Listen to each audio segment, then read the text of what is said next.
My name is Madeleine and I'm a Trondequitchin citizen from the Han Nation, and I'm just talking a little bit about the K'anacha project that was done for residential school survivors in Dawson City.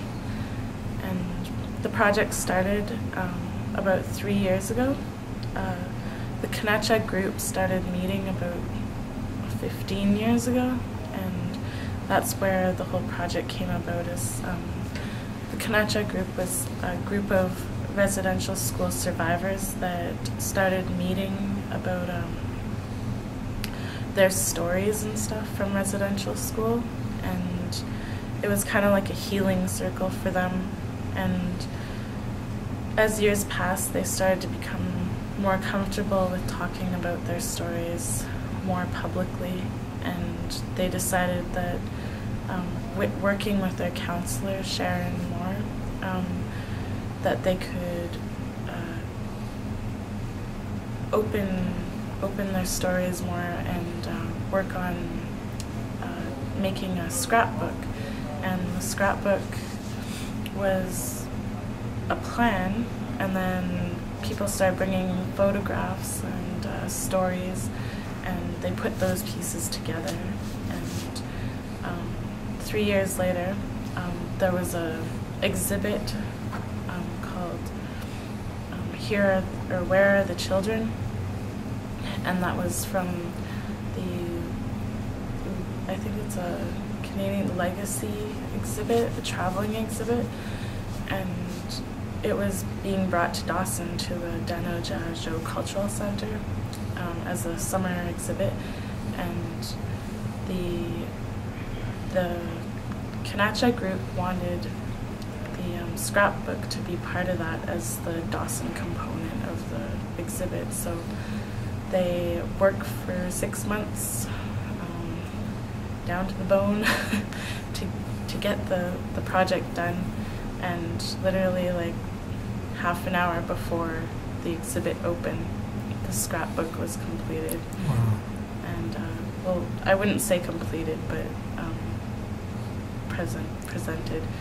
And to this day, since then to today, they've been adding more to it, and I think it was really therapeutic to them and healing, because they were able to open up, and they held a huge ceremony during the opening of the exhibit, and we were able to welcome our survivors home back to the community.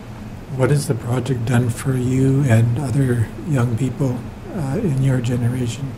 I think for me, it's opened my eyes a little bit and really made me understand why my mother was really closed when I was growing up, and she wasn't very, I guess, emotionally connected to any of her children or herself.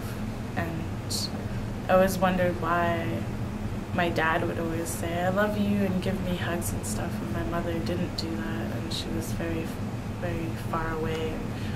And I didn't know the difference. And then working on this project in the past couple of years, I've grown a really close relationship with my mother, and to this day she can tell me she loves me, and that's making a big step, I think, wonderful. for the survivors. And I've noticed other survivors mention that they really want to get closer to their children as well, and educating the youth around the Yukon and down south would be so important to me, because there's so many people out there that they feel so lost, and they have no idea about residential school and how it, even though they didn't go, it's still affecting them.